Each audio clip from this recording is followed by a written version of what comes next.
Good afternoon, everyone, and thank you very much for joining us today. We're really excited to have you here for defining and managing your customer lifecycle with Kia Poom. Before we get started, we just want to go over a few housekeeping items before we get started. So tweet us and join the conversation with the hashtag customer lifecycle. Feel free to mention us at Amity or mention Kia at Kia Poom. Not to worry, we'll be sending the recording and slides after the webinar, so you'll have those. And before we get started, I'd like to introduce Paul Phillips, the CEO of Amity. Great, thanks Matthew. Thanks everyone for being here. We're really excited to have Kia here today. This is the kickoff of a three-part series of webinars on managing the customer lifecycle and scaling the customer success organization. Kia is going to be doing one a month for 3 months, so we're really excited to kick this off. Kia is a strategic consultant, management consultant in customer success. She's a pioneer in the industry. She has over 20 years experience in working with customers and software companies, and her most recent roles have been the head of customer success for some of Canada's largest software companies, most notably Eloqua, where she was the head of customer experience there for a number of years before they were purchased by Oracle. And we're thrilled that Kia is doing that with Amity, and look forward to the webinar, and I'll turn it over to Kia. Thanks, Kia, for coming. Great. Thank you, Paul, and welcome everyone to today's webinar on defining and managing your customer lifecycle. My name is Kia Poom, and I will be your presenter today. Just a bit of background for you. As Paul had mentioned, I've been in the software business for 21 years and running customer success before it was, I guess, even called customer success. My interest and expertise really lies in accelerating business growth through a customer-centric approach. I really enjoy that alignment of business operations to the customer journey because it's by far the most elegant way I've seen in driving revenue and scale. And I've recently started my own consulting practice, Kia CX Consulting, to share my expertise and having established many sustainable CX practices over the years. So I'm thrilled to be sharing with you today what it means to effectively define and manage your customer lifecycle. Today, I'll walk you through the 3 fundamental elements critical for every customer success organization. They are identifying your customer's journey, defining the resources or account coverage models to support that journey, and the measurement and monitoring of your customer health to validate that they're on track. At the conclusion of this webinar, you'll walk away with an understanding of what these 3 elements are, why they are important, and best practices for you to take back at the office. So let's first take a look at why defining and managing your customer lifecycle is so important. If you told me your ultimate goal was to climb to the top of this mountain, would you have a strategy in place? I expect you would have the route mapped out. Would you have help to get you to the top? And how would you know that you're on track to reach the top safely and successfully? What's the feedback system to ensure you achieve your goals? What then is the ultimate goal of customer success? So it's to retain customers and to get them to buy more. That's why customer success exists.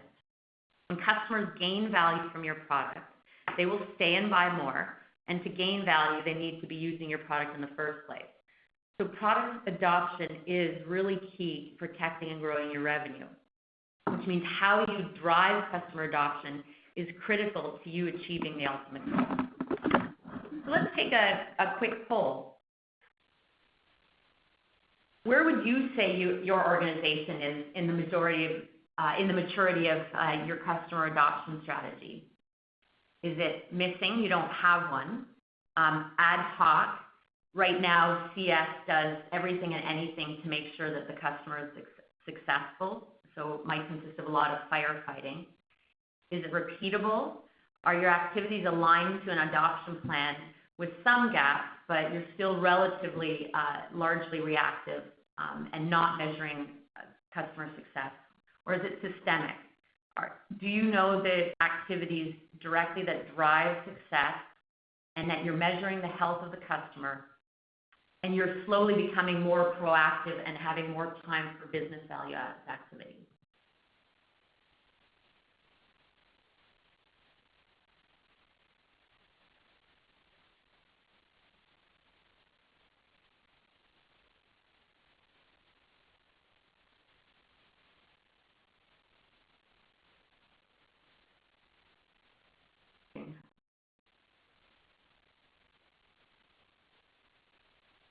Close race here.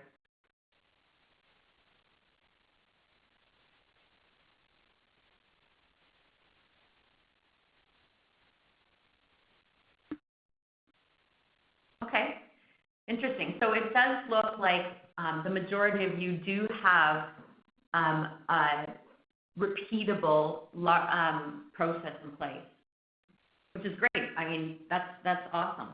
So most of you know what you're trying to accomplish with a customer, but you're still likely more reactive than proactive.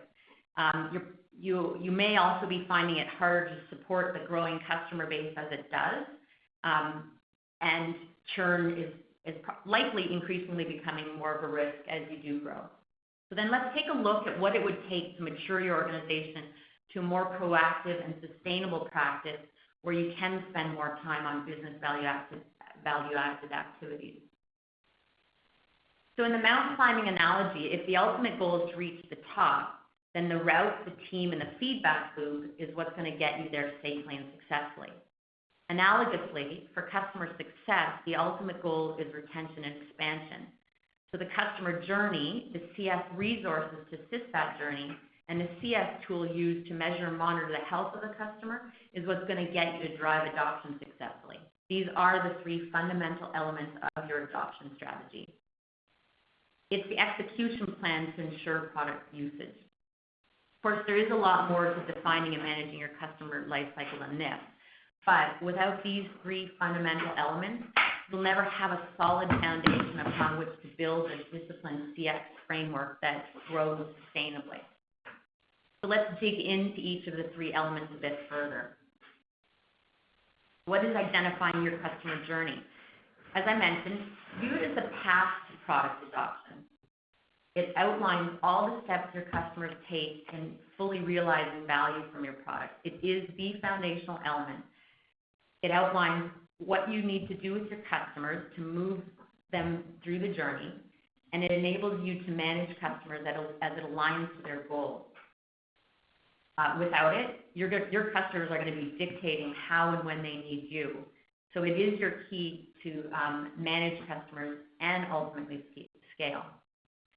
Imagine, if you will, you and your customer had two separate routes up the mountain, yet you still had to help the customer up their route while simultaneously trying to follow yours. When your CS activities are not directly linked to customer achieving their business objectives, i.e., if you're helping them do additional or different things in your product, you're in essence climbing two separate routes. So that is why alignment is so critical. It's most efficient for you to be going in the same direction with your customer to get to the top faster, or in our case, faster product adoption. How do you go about mapping your customer's journey? So like I said, step one is identifying your customer's objectives. Why did they buy, and what value do they need to see from the product in order to stay loyal? That's really important so you know what you're trying to achieve with them. And step two, identify your objectives. How do you want to operate in order to prove your value proposition? You already know what it takes for your customers to be successful because you've seen successful customers along in their journey. So we're going to try to repeat that, have that as the recipe for success. Therefore, what path do you want your customers to follow, and how will you manage them to ensure they follow it? And then step three, taking the results from both steps 1 and 2, map out the phases, activities, and metrics that will meet both of the objectives, yours and your customers. The important point here is to really map out the journey from the customer's point of view, and I can't emphasize that enough. The more you do, the easier you make it for your customers to adopt and subsequently for you to deliver. And the final point I want to make about defining your customer journey is that proactive management is only possible once you know what you're trying to achieve with a customer. Without it, you will always be reactively firefighting to deal with customer escalations and save customers from churning. So customer mapping is really the key crucial step. So here's an example of a map I just finished with a client of mine.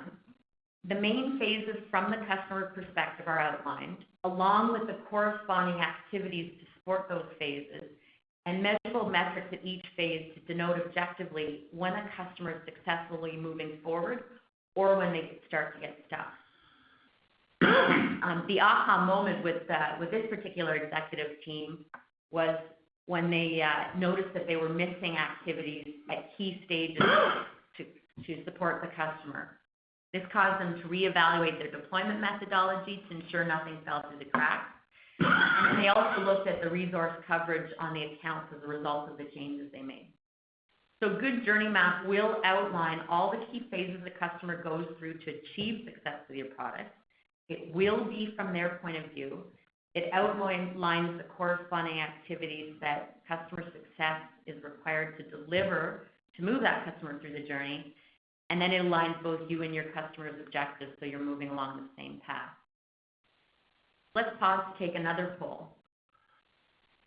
Which of the following best describes the state of your customer journey? You haven't identified one. 2, you've got phases mapped out, but it's probably more of an internal deployment or implementation process. 3, phases and corresponding activities are mapped out, but the journey probably still represents your point of view versus what the customer is actually seeing. And 4, the phases and corresponding activities are mapped out, and there's both alignment with both of your objectives, and it is from the customer's perspective.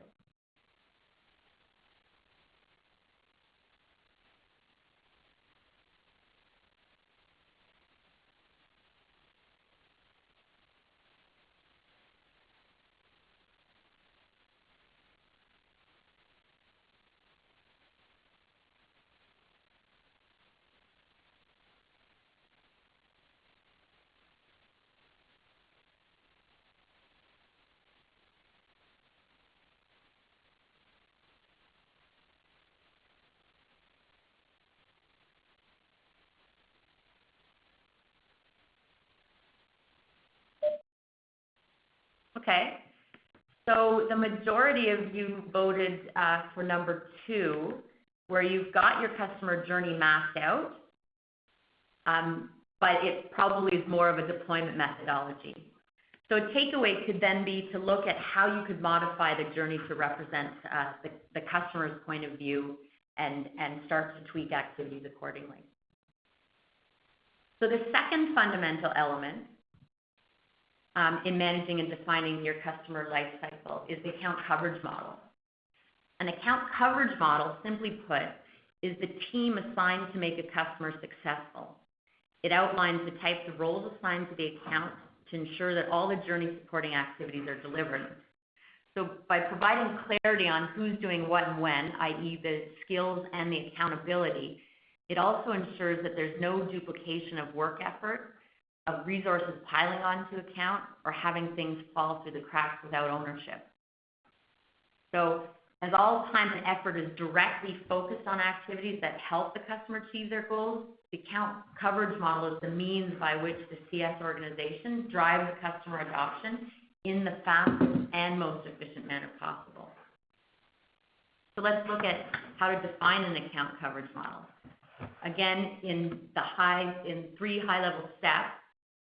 Step 1 is enumerate the skills required to support each phase activity in the journey. So in the previous exercise where we already defined what the customer journey is, look at those activities and see what skills are required to deliver those activities. In step 2, map those skills to the current roles. So ideally here, the skills will map nicely to your existing roles. If they don't, it means you're missing roles or responsibilities that are crucial to helping customers adopt. In that case, take a closer look at the CS roles and responsibilities and identify what modifications or additions you need to make to existing roles. or whether you need to add new ones. And likewise, if your current roles are doing activities that aren't listed in your journey, eliminate them. They're unnecessary and they're taking up your resources' valuable time to no effect. And then number 3, once you have your roles clarified and the effort aligns to supporting every activity in a journey, you can identify what exactly the account team looks like on a customer account. So here's an example of an account coverage model similar to what we used at Eloqua for 4 different types of segments of customers. Note here that not all accounts need to be resourced the same way to deliver an exceptional customer experience. So you may have one model, you might have a couple of models depending on the number of account types you have. The art is to figure out how to deliver every customer an amazing experience in the most efficient way possible. That doesn't mean that every customer needs to receive the same type of service to be successful. And that's really important to understand. Additionally, think about ways to possibly automate repeatable activities and to build and use your community to help each other as a means to scaling your resource capacity. For those of you that are interested in more details on the steps to building an account coverage model, stay tuned for my blog next week on that topic. And also, today I didn't go into any details into customer segmentation strategies. If anyone is interested in learning about this, please feel free to contact me. So to summarize, a strong account coverage model will outline the roles assigned to an account, the responsibilities of each role, ensuring that the activity coverage in the journey is assigned, the accountability each role has for various points in the journey, and how handoffs occur between roles to ensure that there are no gaps of ownership for the customer along the way. Let's take another poll. Which of the following best describes how accounts are resourced at your organization? Do you all pile onto an account to help the customer through any situation? Do you have clearly defined roles, but there's confusion when it comes to ownership at certain times for the customer? Are your roles and responsibilities clearly defined and ownership exists at key phases, but sometimes there's gaps when you start to rely on non-customer success roles to help, i.e. back office development, product management, to resolve the customer situation? And 4, the roles and responsibilities are clearly defined throughout the entire organization, ensuring that the whole journey is covered throughout the entire life cycle.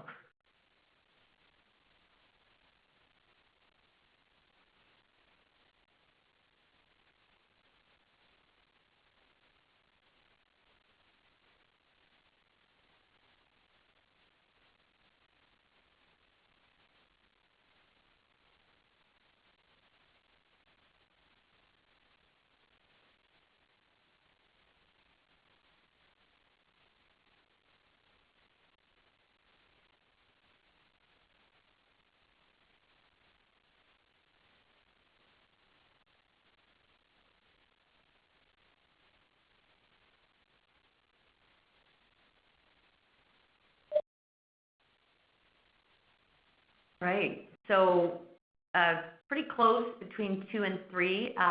Looks like the majority of you have clear roles defined, but ownership at certain points is uncertain. So there can be gaps in supporting the customer. One of the things I've found helpful in aligning an entire company around a customer is to share the customer journey internally with the other organizations. When the back office organizations understand what the goal is with the customer, it's in essence them getting on the same route, helping you up that mountain.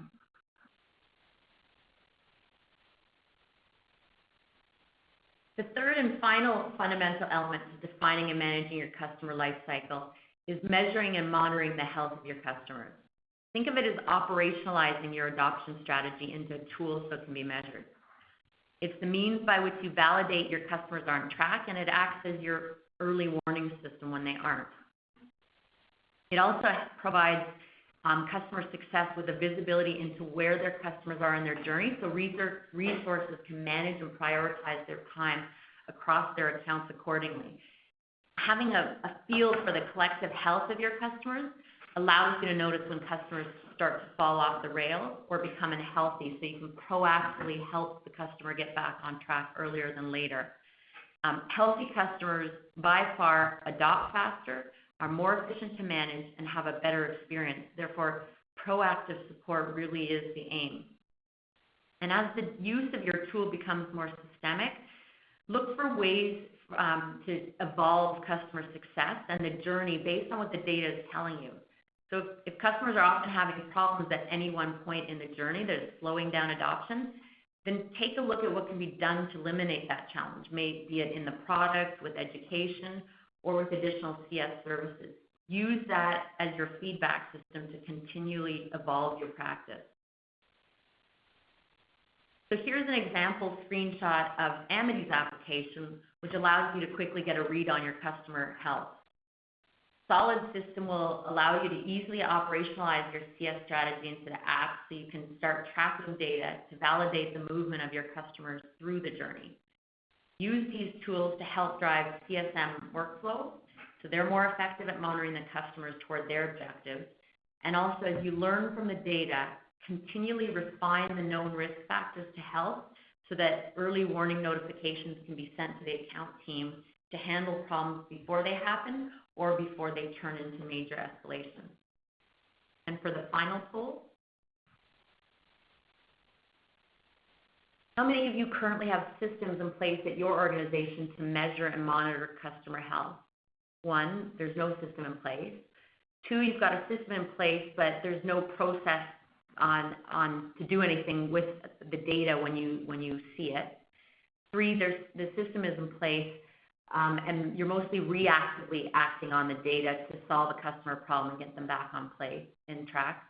Or 4, you've got a system in place and you're proactively using the data to reach out to customers to avoid problems and keep customers on track before they go off the rails.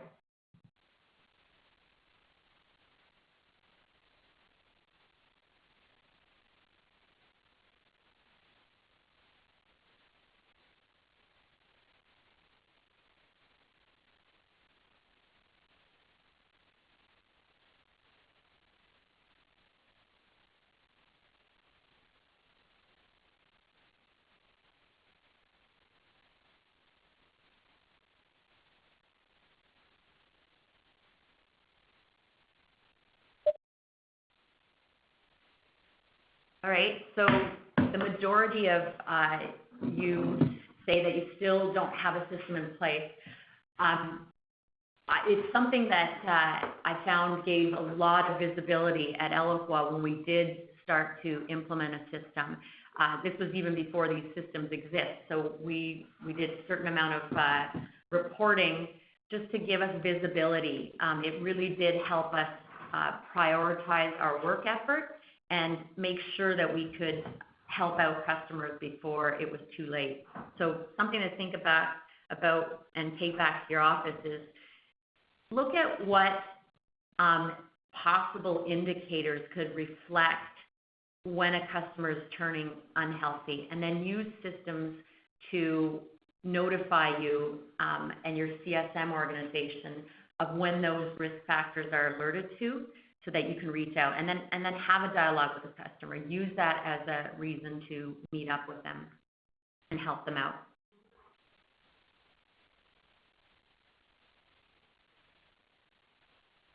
So to summarize, the ultimate goal of customer success is the retention and expansion of customers. How you drive customer adoption is critical to your success. Defining and managing your customer lifecycle is the operationalization of that adoption strategy, and it consists of the 3 fundamental elements: the journey, which is the route; account coverage model, which is the team; and measuring and monitoring your customer health, which is the feedback system. Finally, aligning to your customers' objectives and becoming customer-centric drives revenue and scale.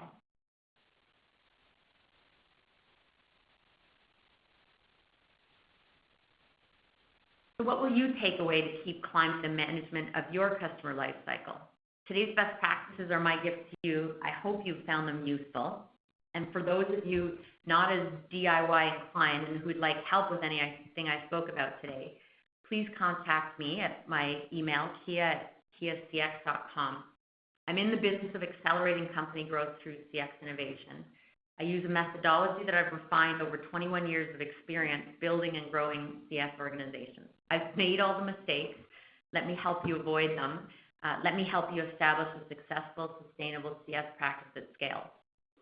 Thank you all for joining me, and keep climbing and have fun. Great. Kia, thank you very much. Awesome content. Lots to think about. I'm going to take 10 minutes and interview Kia about her experience at Eloqua, where she implemented these strategies, and I'm sure learned a lot of these strategies. So when you first started to think about mapping out the customer journey at Eloqua, what was the business rationale? What was Eloqua trying to solve for? Yeah, that's a great question, and actually we made the mistake of not mapping out the journey. So we started to look at customer segmentation and account coverage model, and we defined what we wanted digital marketers to do, and it was from our perspective. And we then launched our complete new strategy of how we were going to cover accounts and reassigned all the accounts. And we really, the aha moment for us in retrospect was, wow, we didn't understand it from their perspective. And so that's where we started to look at the truly understanding the customer journey from their perspective. And we started to look at it in retrospect. And we identified what were the key factors in making customers successful, and it was very much different depending on the different customer types. I often use the analogy of training, athletic training. So an Olympic athlete that's trying to win the Olympic gold medal has a dedicated coach and is training hours and hours a day, almost 7 days a week. Somebody that wants to keep good physical health might be going to the gym 3 times a week and has a personal fitness trainer. The goals for that Olympic athlete and for us that want to go to the gym just to keep healthy are very different. And so when we really understood those different goals, we could start to look at the journey from those perspectives and properly help out the customer. We didn't try to make them do 100 sit-ups because they didn't want to do 100 sit-ups, right? And so that really helped us to look at the journey. That's great. It's so hard when we're in the day-to-day running of our business to sort of step out from ourselves and see what's happening with our customers, and because it really isn't about our internal processes. It's about them accomplishing their goals, producing their outcomes, and following the journey that they need to follow. Yeah, that's actually a really good point. It's not about them following internal processes, and we all fall into that trap. I mean, when we're mapping out how we want a customer to be successful, we absolutely map out the steps that we want them to take. But of course, they've got different challenges and objectives that they're operating at in their own environment. So what we think and believe that they're going to be doing isn't necessarily the case. And so having a customer trying to fit into your internal operations, understanding your internal hierarchy, understanding your internal roles, those are all things that just make it a little bit more challenging for them to get up to speed, because not only do they now need to understand your product, they now need to understand your organization as well. Right. So wherever you can remove those barriers and make it from their perspective and have them learn less, you can really focus on that product adoption. That's awesome. That's Amity philosophy in a nutshell. What would you say the biggest change in the relationship you had with your customers was, once you made that switch to being journey driven rather than internal process driven? Yeah, I think it just made it a lot more clear for customers to understand what they needed to do to achieve success. Again, I use the analogy of going on a road trip. If somebody said, get in the car, we're going, you'd probably, wondering where are we going, how long are we going for, what should I be packing on this trip. If I told you that we're going on a road trip to Montreal and it's going to take 5 hours and we're going to be there over the weekend and it's wintertime, so bring your warm clothing and then we're going to have a great time. You might have never been in Montreal, you might not have driven along that way. It might be foreign to you, but you're already much more comfortable because I've set expectations and I've given you sort of an outline of what to do. And so having that customer journey and that real clarity on what the customer needs to achieve, but then also all the roles that are going to help the customer achieve that, you can very clearly articulate that to your customer. And when you do, that setting expectations is so key to having a customer follow you a lot more rapidly and drive adoption. Right. Great. And what were the changes in your internal business results that you saw once you made that switch? Oh, that is that's really interesting. The word alignment comes to me when I think of that. So what happened was, every department has their own objectives that they're trying to meet, and it all rolls up to the overall corporate objective. When you are driving success with your customers, then ultimately you're going to be driving your own success. And so if you've got a journey that gets you there, and you can share that with everybody else in the organization, then it starts to where there might be conflicting objectives within the organizations and the departments.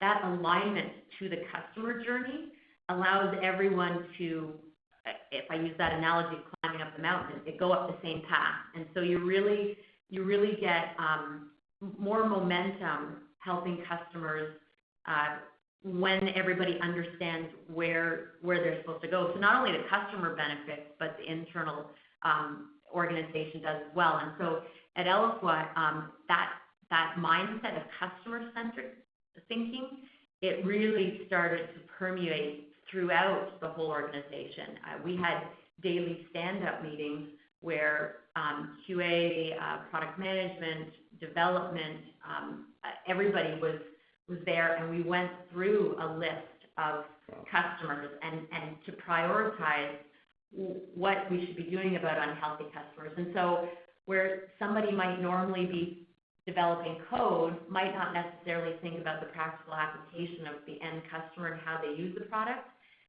this really brought it into clear visibility for everybody in the organization. And so I saw a lot of alignment and aha moments of, oh, okay, we need to solve this problem, whatever that problem specifically might have been, to ensure that this customer gets back on track and healthy. And when you have data and you see that all the customers are tripping over the same areas, that's really telling you something. And so you, as a customer success organization, you actually have a greater voice when you can show collectively the health of the customers, where they're failing. It will influence the product roadmap and the product direction as well. Great. And just wrapping up, I know if you go out and read the history of Oracle's acquisition of Eloqua, which was a famously successful exit for everybody involved with Eloqua, the thing that you read about the most is Oracle wanted to be in the marketing automation space, obviously, but it was Eloqua's commitment to customer centricity that made Eloqua the most attractive vendor in the space. And Oracle thought that this customer centricity thing is probably a good thing. We should, inject that culture in at Oracle. So obviously it paid off handsomely for everyone at Eloqua that you did that work for them. Yeah, and it's no, I mean, Forrester and there's a lot of statistics that show that companies that you're not going to outperform on features and functions anymore. It really is customer experience that is the key differentiator. So those companies that really understand their customers and are delivering business value to them, not just a product, are the ones that are going to outperform time and time again their competitors hands down. So it was a key point in the acquisition as well, and Eloqua certainly is and was very, very customer focused. Great. Thanks, Kia. Thanks for taking the time to answer all those questions. We're going to be turning to our audience is questions now. So if you have any questions that you'd like to ask Kia, please type them in at the bottom. And I'm just going to take 2 minutes to introduce Amity to everybody on the webinar today. Thanks again for coming out. Amity is one of the leading customer success automation platforms on the market. And we're very excited that we're just launching our new customer lifecycle management application. Kia was kind enough to put a screenshot of that in her presentation. It's a complete package for defining, managing, tracking, and improving your customer lifecycle over time. If you'd like to have a demonstration of the customer lifecycle management application, just drop us a note on our website, and we'd be happy to show you that. And now we're going to turn to your questions. The first question is, how do you manage identifying the customer journey when each customer has a very different schedule? I work in customer success for an event technology company, and the customer journeys differ by vertical and also based on their own schedule. Okay, thank you for the question. I think one of the keys, customers do have different ways they go about adopting your product. In general, what the key to identifying what your customer journey is to get as much of a consistent high-level phases that the majority of your customers will follow. And you will find that customers typically experience, anywhere from 3 to 5, 6 main phases. Maybe the flavor and the execution specifically for each customer might vary a little bit, but the overall activities that you need to do to ensure a customer is successful tend to be the same. So yes, every customer will say they are different and they are unique characteristically, but generally there are certain development life cycles. I guess the analogy you could use is in human development. Every individual is certainly unique, but we all typically follow similar stages of development that the medical profession has and psychologists have outlined in human development. So it's the same sort of similar concept in the customer journey. Your customers typically will follow a certain path of development as they're getting proficient with your product. Great.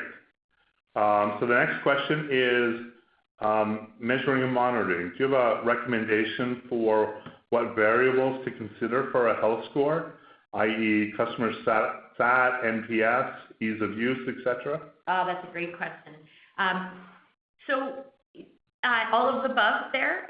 What I've found is you start with a handful that absolutely define or represent as a proxy for the health of your customers. So customer sat obviously is a good one, and NPS.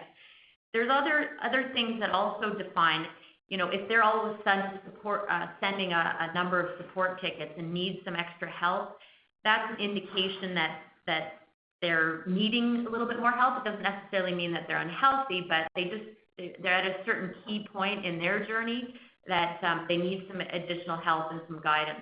So I would look at what are some key metrics that you can look at. support, how, is the renewal coming up, customer stat.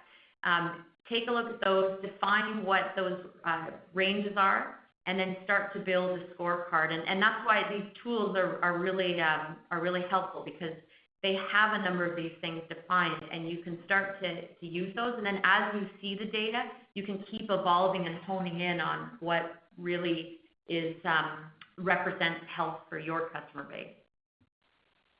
Great, thanks, Kia.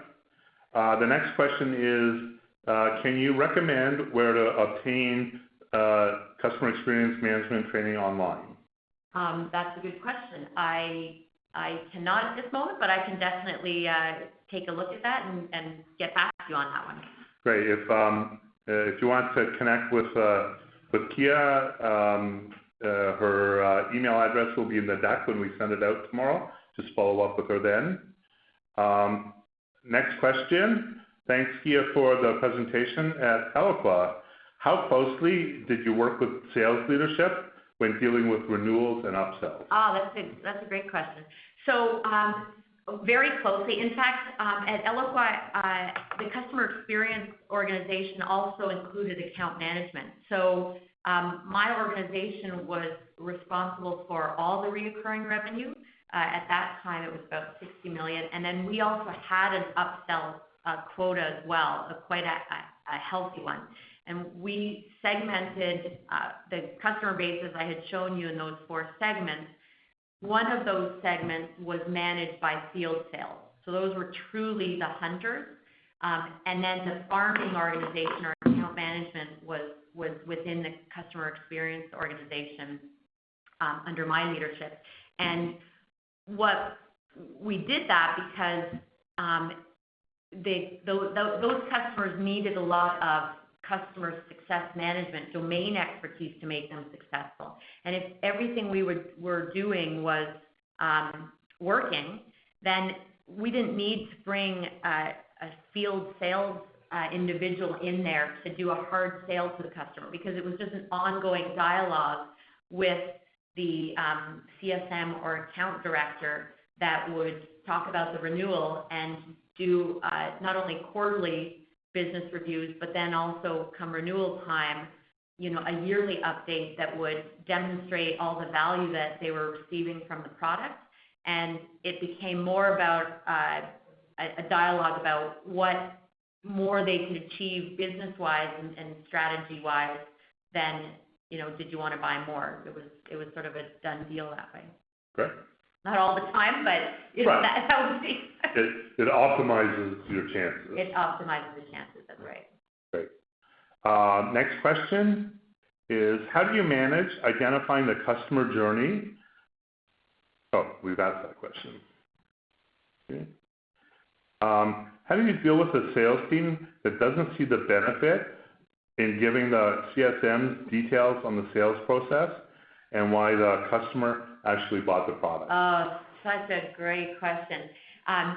So here's another reason why I believe so strongly in the customer journey and understanding it. What I did was what we did at Eloqua was start to look at what